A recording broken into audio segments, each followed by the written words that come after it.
Communist party of China की extra ordinary general meeting पिछले दिनों कंडक्ट की गई और इसमें शी जिनपिंग के तीसरी मर्तबा चाइना के सरबराह के तौर पर न सिर्फ अप्रूवल उसका दिया गया बल्कि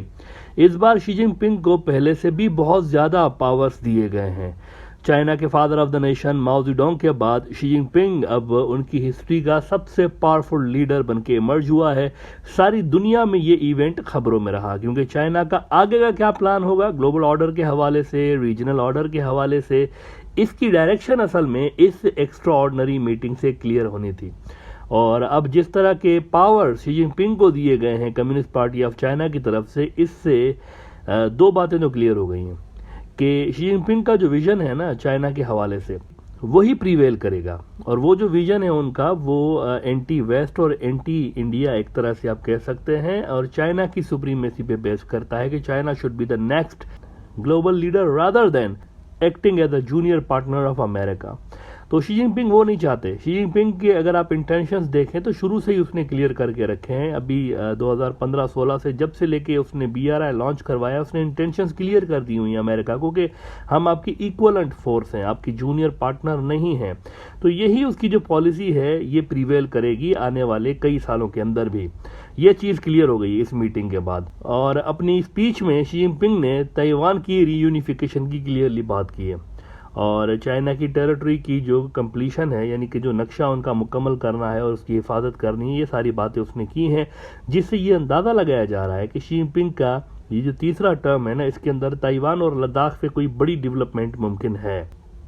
कम्युनिस्ट पार्टी के इस इजलास में लद्दाख की वीडियोज भी चलाई गई हैं। लद्दाख के अंदर जो लड़ाई हुई थी इंडिया और चाइना की और जिस तरह चाइना के फौजी लड़े हैं और इंडियंस की पिटाई लगाई है फौजियों की वहां पर, ये सारी वीडियोस वहां दिखाई गई हैं। इस इजलास में कम्युनिस्ट पार्टी ऑफ चाइना के जो सीनियर मेंबरान हैं उनको बताया गया कि किस तरह हमने मुंह तोड़ जवाब दिया है इंडिया का और ये प्रॉमिस किया गया है कि चीन हर हाल में अपने ऑक्यूपाइड इलाके वापस लेगा, चाहे वो लद्दाख हो, ताइवान हो या फिर दूसरे इलाके हों। CCTV जो कि चाइना का ऑफिशियल मीडिया आउटलेट है, इसमें लद्दाख में इंडिया से लड़ने वाले चाइनीज फौजियों के इंटरव्यूज इस मौके पे दिखाए गए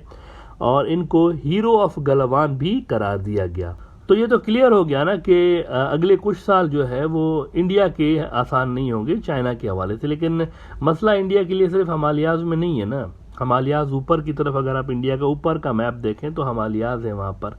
उसके बॉर्डर के एक एंड पे। यहाँ पे सिर्फ मसला नहीं है लद्दाख में और अरुणाचल में, नीचे की तरफ भी बहुत बड़ा मसला क्रिएट होता जा रहा है। तमिलनाडु का जो इंडियन स्टेट है जिसका समुद्री बॉर्डर नीचे श्रीलंका के साथ लगता है, इन्होंने तमिलनाडु वालों में उनकी जो स्टेट इंटेलिजेंस एजेंसी है इन्होंने वार्निंग जारी की है कि हमने यहाँ पर एग्रेसिव चाइनीज मूवमेंट नोट की है समुद्र के अंदर और श्रीलंका से बैठ के उन्होंने कहा है कि हमारी हर चीज़ चाइनीज मॉनिटर कर रहे हैं। वो हमारी मिलिट्री इंस्टॉलमेंट्स को रीड कर रहे हैं, हमारी जो सैटेलाइट्स हैं उनको मॉनिटर कर रहे हैं, उनको रीड कर रहे हैं, उनकी मूवमेंट को वो ट्रैक कर रहे हैं, हमारी मिसाइल जब भी लॉन्च करते हैं उसको भी वो रीड कर रहे हैं, उसको भी ट्रैक कर रहे हैं। इसीलिए उनकी जो स्टेट एजेंसी है तमिलनाडु वालों की, उन्होंने अपने सेंट्रल गवर्नमेंट यानी कि मोदी गवर्नमेंट को कहा है कि यहाँ पर एक जो है ना प्रोटेक्शन बढ़ाने की ज़रूरत है। 2020 में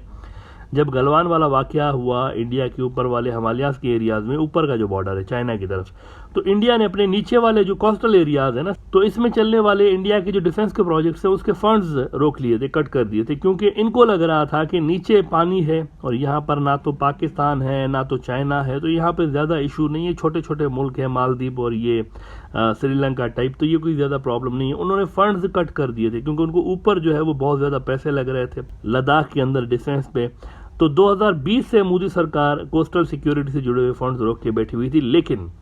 अब तमिलनाडु की स्टेट की ये जो रिसेंट यहाँ उनकी जो इंटेलिजेंस एजेंसियां उनकी रिपोर्ट आई है उसमें सेंट्रल गवर्नमेंट पे दबाव बढ़ाया गया है कि हिमालयाज के अलावा यहाँ नीचे की तरफ भी हमें शदीद सिक्योरिटी कंसर्न्स हैं, यहाँ पर भी आपको डिफेंस बजट रिलीज करनी पड़ेगी और अपना कोस्टल जो डिफेंस एरियाज का वो आपको स्ट्रेंथन करना पड़ेगा। अच्छा, पाकिस्तान वाला जो बॉर्डर है, मुश्किलें यहाँ पर एंड नहीं हो रही ना मोदी सरकार की, यहाँ पर कुछ और भी रीजन के अंदर उनके लिए प्रॉब्लम्स बढ़ने जा रहे हैं। पाकिस्तान वाला जो बॉर्डर है, चाइना वाला बॉर्डर तो आपको बता दिया और नीचे वाले बॉर्डर में भी क्या मूवमेंट्स हो रही हैं श्रीलंका की साइड से वो भी बता दिया आपको। लेकिन जो पाकिस्तान वाला बॉर्डर है वो इस वक्त शांत बॉर्डर है सीज फायर की वजह से, और वहाँ इमरान खान के जाने और नई जो सरकार आई है पीडीएम की सरकार, जिसको Imran Khan American imported government कहता है, इसके आने के बाद मोदी सरकार को लग रहा था इंडिया में कि एटलीस्ट ये वाला जो फ्रंट है ना पाकिस्तान वाला,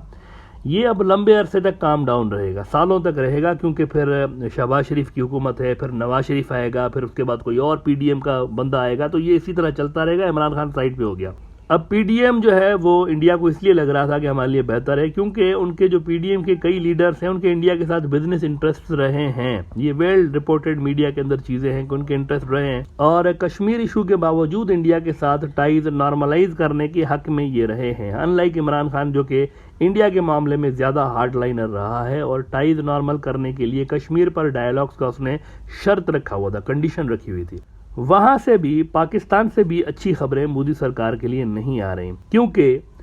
इमरान खान वहां दोबारा हैवी मैंडेट के साथ आ रहा है, प्रोबेबली विद 2/3 मेजॉरिटी, और मुमकिन है कि हैवी मैंडेट के बाद वो पाकिस्तान के अंदर, मैं यहाँ पर कई बार ये बात कर चुका हूँ कि पार्लियामेंट्री डेमोक्रेसी जो है वहाँ पर, पार्लियामेंट्री डेमोक्रेसी वेस्टर्न डेमोक्रेटिक जो सिस्टम है, ये खत्म कर कर Islamic presidential form of government Imran Khan हो सकता है कि लेकर आ जाए। तुर्की की तरह का ये सेटअप होगा, कुछ प्रेसिडेंशियल सेटअप होगा, लेकिन इसमें आपको कुछ इस्लामिक जो वैल्यूज है वो आपको ज्यादा, गवर्नेंस सिस्टम जो इस्लामिक गवर्नमेंट सिस्टम है वो आपको ज्यादा नजर आएगा इसमें। तो वहाँ सिस्टम चेंज हो सकता है आने वाले दिनों में। हार्डलाइनर लीडर चाइना के अंदर अगले कई सालों के अंदर, और फिर हार्डलाइनर लीडर पाकिस्तान के अंदर अगले कई सालों में, ये आते हुए नजर आ रहे हैं। और दोनों जो लीडर हैं, चाइना वाला भी और यहाँ पाकिस्तान में भी, ये एंटी अमेरिका लीडर भी हैं। कल पाकिस्तान में बाई इलेक्शंस हुए हैं, 11 सीटों पे बाई इलेक्शंस हुए हैं, और 11 में से 8 इमरान खान जीत गया है। हालांकि इस वक्त उसके पास हुकूमत नहीं है, फेडरल गवर्नमेंट उसके पास नहीं है, और इल्ज़ाम भी इमरान खान लगा रहा है कि इलेक्शन कमिश्नर जो है, चीफ इलेक्शन कमिश्नर, वो बायस्ड है और उसके खिलाफ, और वो कहता है कि पीडीएम का बंदा है ये, और नवाज शरीफ के घर का सर्वेंट भी उसको कहता रहा है। लेकिन फिर भी वो इलेक्शन जो है वो जीत गया है इमरान खान, हैवी मैंडेट के साथ जीत रहा है। तो इससे ये चीज़ तो वाज़ेह हो रही है कि इमरान खान के जो अपोनेंट्स हैं वो कमज़ोर होते जा रहे हैं। 13-14 पार्टियां मिलकर इमरान खान के खिलाफ इलेक्शन लड़ रही हैं और हर बार हार रही हैं। ये पहली बार नहीं हुआ, इससे पहले भी जब से ये गया है 3-4 मरतबा बाई इलेक्शन हुई हैं, सारी की सारी हैवी मेजॉरिटी के साथ जीत गया है। तो उसके जो अपोनेंट्स हैं वो मिलके भी कमज़ोर हो चुके हैं। तो दोनों जो इंडिया के पड़ोसी ममालिक हैं, पाकिस्तान और चाइना, यहाँ पर टफ सरकारें आने वाली हैं आने वाले दिनों में। देखें, जो सियासी जमातों की जब अप्रोच में फ़र्क होता है तो उसका असर फिर उस मुल्क की फॉरेन पॉलिसी पे भी पड़ रहा होता है। मिसाल के तौर पर आप बांग्लादेश में शेख हसीना की पार्टी से ये एक्सपेक्ट नहीं कर सकते कि वो कोई बहुत ज़्यादा एंटी इंडिया स्टांस लेगी किसी मुद्दे पे, क्योंकि उनके अपने इंटरेस्ट जो हैं वो इंडिया के साथ जुड़े हुए हैं, कई तरह के इंटरेस्ट हैं। इसी तरह से पाकिस्तान के अंदर भी जो पीडीएम की उनके जो नेता है पीडीएम के, उनमें से बहुत सारे ऐसे हैं जिनके बिजनेस इंटरेस्ट, ज़ाती तौर पर पर्सनल लेवल के जो बिजनेस इंटरेस्ट है वो इंडिया के साथ जुड़े हुए हैं। हाल ही में जो शहबाज शरीफ की ऑडियो लीक हुई है, इसमें भी इंडिया से ट्रेड पे बैन के बावजूद, ये जो ट्रेड बैन है इंडिया और पाकिस्तान का, ये इमरान खान लगा के गया था ड्यू टू कश्मीर इशू। उसने कहा था जब तक कश्मीर के मसले पे मोदी बात नहीं करेगा मैं ट्रेड नहीं करूंगा इंडिया के साथ, वो लगा के गया था। लेकिन फिर भी शहबाज शरीफ सीक्रेट तरीके से अपने फैमिली बिजनेस के लिए मशीनरी इंडिया से इंपोर्ट करने की बात उस ऑडियो लीक में कर रहा है कि कुछ तरीका निकालें मशीनरी मंगवाने का इंडिया से, तो वो इस तरह करने की कोशिश कर रहा है। तो अगर पीडीएम की जगह इमरान खान आता है, और वो भी हैवी मैंडेट के साथ आता है, और उधर से शी जिनपिंग आता है चाइना के अंदर, और वो भी बहुत ज़्यादा पावर्स के साथ आता है, तो इंडिया का फिर आने वाला टाइम चाइना और पाकिस्तान के हवाले से कुछ ज़्यादा बेहतर नज़र नहीं आ रहा। अब देखें,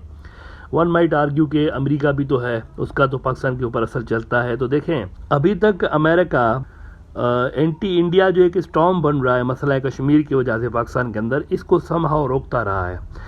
so that India should focus entirely on America's containment of China policy। लेकिन अब तो पाकिस्तान में अमेरिका की भी दाल गलना मुश्किल होता जा रहा है ना। अब देखें, इमरान खान की पूरी स्ट्रगल ही अमेरिकी मुदाखलत के खिलाफ है, और बाइडन ने 1-2 दिन पहले ही बयान दिया है कि Pakistan is one of the most dangerous countries in the world. तो वो क्यों कह रहा है? क्योंकि उसकी अपनी जो अमेरिका का असर है वो डाउन हो रहा है, पाकिस्तान के अंदर भी, दुनिया भर में भी डाउन हो रहा है, पाकिस्तान के अंदर भी डाउन हो रहा है। पाकिस्तान जो दूसरे किसी मुल्क के ज़ेरे असर रहा है या इन्फ्लुएंस किसी मुल्क का रहा है, तो वो सऊदी के अंदर रहा है। और सऊदी और अमेरिकन के जो ताल्लुकात हैं आजकल आप देख रहे हैं कैसे हो गए हैं, बहुत ही ज़्यादा उनके ताल्लुकात डाउन हुए हैं पिछले कुछ अरसे के अंदर, और वो सऊदी ज़्यादा आपको चाइना और रशिया की तरफ टिल्ट होते हुए नज़र आ रहे हैं। उसमें अमेरिकन की अपनी गलती है,